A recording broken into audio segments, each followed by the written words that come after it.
لا يتخذ المؤمنون الكافرين أولياء من دون المؤمنين ومن يفعل ذلك فليس من الله في شيء إلا أن تتقوا منهم تقاه ويحذركم الله نفسه وإلى الله المصير۔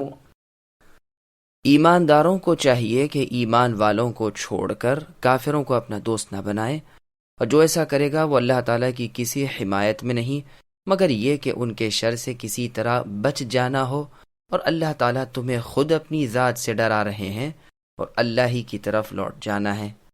سامعین، اب اس آیت کی تفسیر سماعت کیجیے۔ کفار سے ترک موالات۔ یہاں اللہ تعالیٰ ترک موالات کا حکم دیتے ہیں کہ مسلمانوں کو لائق نہیں کہ کفار سے دوستیاں اور محبتیں کریں، انہیں آپس میں ایمانداروں سے میل ملاپ اور محبت رکھنی چاہیے۔ پھر حکم سناتے ہیں کہ جو ایسا کرے گا اس سے اللہ بالکل بیزار ہو جائیں گے، جیسے اور جگہ ہے یا ایھا الذین آمنوا لا تتخذوا عدوی وعدوکم اولیاء، یعنی اے ایمان والو میرے اور اپنے دشمنوں سے دوستی نہ کرو۔ اور جگہ فرمایا مومنو یہ یہود و نصارہ آپس میں ایک دوسرے کے دوست ہیں، تم میں سے جو بھی ان میں سے دوستی کرے وہ انہی میں سے ہے۔ اور جگہ پروردگار عالم نے مہاجر، انصار اور دوسرے مومنوں کے بھائی چارے کا ذکر کر کے فرمایا ہے کہ کافر آپس میں ایک دوسرے کے محب و محبوب ہیں، تم اگر ایسا نہ کرو گے تو زمین میں فتنہ پھیل جائے گا اور زبردست فساد برپا ہو پڑے گا۔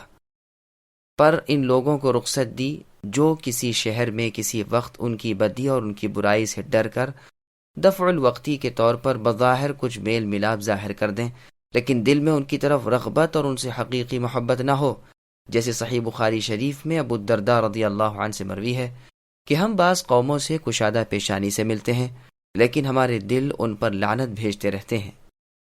ابن عباس رضی اللہ عنہما فرماتے ہیں کہ صرف زبان سے اظہار کرے لیکن عمل میں ان کا ساتھ ایسے وقت بھی ہرگز نہ دیں۔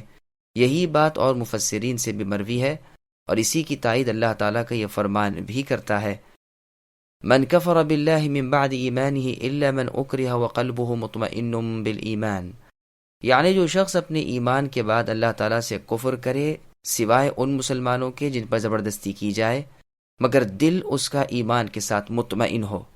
بخاری میں ہے کہ حسن رحمہ اللہ فرماتے ہیں کہ یہ حکم قیامت تک کے لیے ہے۔ پھر آگے اللہ نے فرمایا تمہیں اپنے آپ سے اللہ ڈراتے ہیں، یعنی اپنے دبدبے اور اپنے عذابوں سے۔ اس شخص کو خبردار کیے دیتے ہیں جو اللہ کے فرمان کی مخالفت کر کے اللہ کے دشمنوں سے دوستیاں رکھے اور اللہ کے دوستوں سے دشمنی کرے۔ پھر فرمایا اللہ ہی کی طرف لوٹنا ہے، ہر عامل یعنی عمل کرنے والے کو اس کے عمل کا بدلہ وہی ملے گا۔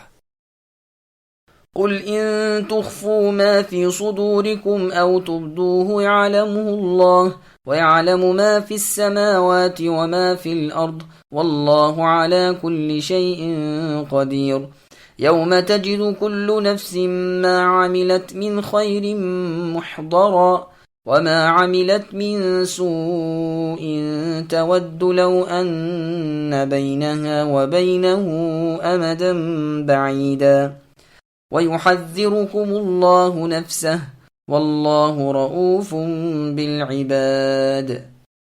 اے نبی کہہ دیجئے کہ اگر تم اپنے سینوں کی باتیں چھپاؤ یا ظاہر کرو، اللہ سب کو جانتے ہیں۔ آسمانوں اور زمین میں جو کچھ ہے سب اللہ کو معلوم ہے، اور اللہ ہر چیز پر قادر ہے۔ جس دن ہر نفس اپنی کی ہوئی نیکیوں کو اور اپنی کی ہوئی برائیوں کو موجود پالے گا، آرزو کرے گا کہ کاش اس کے اور برائیوں کے درمیان بہت ہی دوری ہوتی۔ اللہ تعالیٰ تمہیں اپنی ذات سے ڈرا رہے ہیں، اور اللہ تعالیٰ اپنے بندوں پر بڑے ہی مہربان ہیں۔ سامعین، اب ان آیتوں کی تفسیر سماعت کیجیے۔ اللہ تعالیٰ تمام پوشیدہ اور ظاہر باتوں کو جانتے ہیں۔ اللہ تعالیٰ فرماتے ہیں کہ وہ پوشیدگیوں اور چھپی ہوئی باتوں کو اور ظاہر کی ہوئی باتوں کو بخوبی جانتے ہیں۔ کوئی چھوٹی سے چھوٹی بات بھی اللہ پر پوشیدہ نہیں۔ اللہ کا علم سب چیزوں کو ہر وقت اور ہر لحظہ گھیرے ہوئے ہے۔ زمین کے گوشوں میں، پہاڑوں میں، سمندروں میں، آسمانوں میں، ہواؤں میں، سوراخوں میں، غرض جو کچھ جہاں کہیں ہے سب اللہ کے علم میں ہے۔ پھر ان سب پر اللہ کی قدرت ہے، جس طرح چاہے رکھے، جو چاہے جزا سزا دے۔ پس اتنے بڑے وسیع علم والے، اتنی بڑی زبردست قدرت والے سے ہر شخص کو ڈرتے ہوئے رہنا چاہیے، اللہ کی فرما برداری میں مشغول رہنا چاہیے اور اللہ کی نافرمانیوں سے علیحدہ رہنا چاہیے۔ وہ عالم بھی ہیں اور قادر بھی ہیں۔ ممکن ہے کسی کو ڈھیل دے دیں، لیکن جب پکڑیں گے تب دبوچ لیں گے، پھر نہ مہلت ملے گی نہ رخصت۔ ایک دن آنے والا ہے جس دن تمام عمر کے برے بھلے سب کام سامنے رکھ دیے جائیں گے۔ اس دن آدمی اپنی نیکیوں کو دیکھ کر خوش ہوگا اور برائیوں پر نظریں ڈال کر دانت پیسے گا اور حسرت و افسوس کرے گا اور چاہے گا کہ میں ان سے کوسوں دور ہوتا اور پرے ہی پرے رہتا۔ قرآن نے اور جگہ فرمایا ہے یُنَبَّأُ الْإِنسَانُ يَوْمَئِذٍ بِمَا قَدَّمَ وَأَخَّرَ، یعنی سب اگلی پچھلی کی کرائی باتیں اس دن پیش کر دی جائیں گی۔ شیطان جو اس کے ساتھ ساتھ دنیا میں رہتا تھا اور اسے برائیوں پر اکساتا تھا، اس سے بھی اس دن بیزاری کرے گا اور کہے گا یا لیت بینی و بینک بعد المشرقین فبئس القرین، کیا اچھا ہوتا کہ اے شیطان میرے اور تیرے درمیان مشرق و مغرب کا فاصلہ ہوتا، وہ تو بڑا برا ساتھی ہے۔ اللہ تعالیٰ تمہیں اپنے سے یعنی اپنے عذابوں سے ڈرا دھمکا رہے ہیں۔ پھر اللہ جل جلالہ اپنے نیک بندوں کو خوشخبریاں دیتے ہیں کہ وہ اللہ کے لطف و کرم سے کبھی نا امید نہ ہو، وہ نہایت ہی مہربان، بہت ہی رحم اور پیار رکھنے والے ہیں۔ امام حسن بصری رحمہ اللہ فرماتے ہیں یہ بھی اللہ کی سراسر مہربانی اور لطف و محبت ہے کہ اللہ نے اپنے سے ہی اپنے بندوں کو ڈرایا ہے۔ یہ بھی مطلب ہے کہ اللہ تعالیٰ اپنے بندوں پر رحیم ہے۔ بندوں کو بھی چاہیے کہ صراط مستقیم سے قدم نہ ہٹائیں، دین پاک کو نہ چھوڑیں، رسول کریم صلی اللہ علیہ وسلم کی فرمانبرداری سے منہ نہ موڑیں۔ قل إن كنتم تحبون الله فاتبعوني يحببكم الله ويغفر لكم ذنوبكم والله غفور رحيم قل أطيعوا الله والرسول فإن تولوا فإن الله لا يحب الكافرين۔ اے نبی آپ کہہ دیجئے کہ اگر تم اللہ سے محبت رکھتے ہو تو میری تابعداری کرو، خود اللہ تعالیٰ تم سے محبت کریں گے اور تمہارے گناہ معاف فرما دیں گے۔ اللہ تعالیٰ تو بڑے بخشنے والے مہربان ہیں۔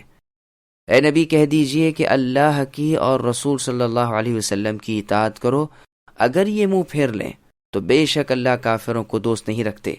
سامعین اب ان آیتوں کی تفسیر سماعت کیجیے۔ اللہ تعالیٰ سے محبت کرتے ہو تو رسول اللہ صلی اللہ علیہ وسلم کی اتباع کرو۔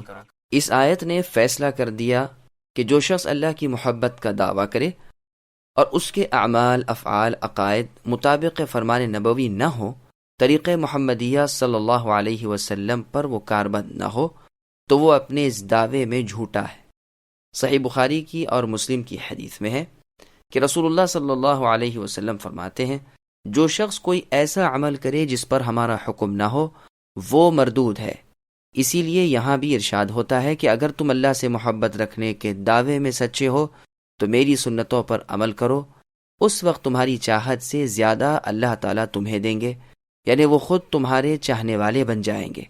جیسے کہ بعض حکیم علماء نے کہا ہے کہ تیرا چاہنا کوئی چیز نہیں، لطف تو اس وقت ہے کہ اللہ تجھے چاہنے لگ جائیں۔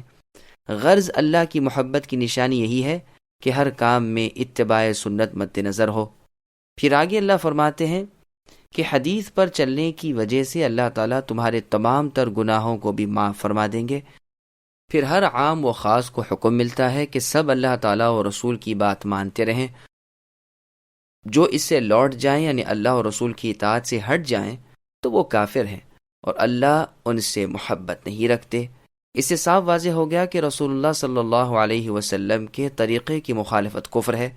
ایسے لوگ اللہ کے دوست نہیں ہو سکتے، گو ان کا دعویٰ ہو، لیکن جب تک اللہ کے سچے نبی امی خاتم الرسل رسول محمد صلی اللہ علیہ وسلم جن و بشر سب کے سب مل کر آپ کی تابعداری و پیروی اور اتباع سنت نہ کریں، وہ اپنے اس دعوے میں جھوٹے ہیں۔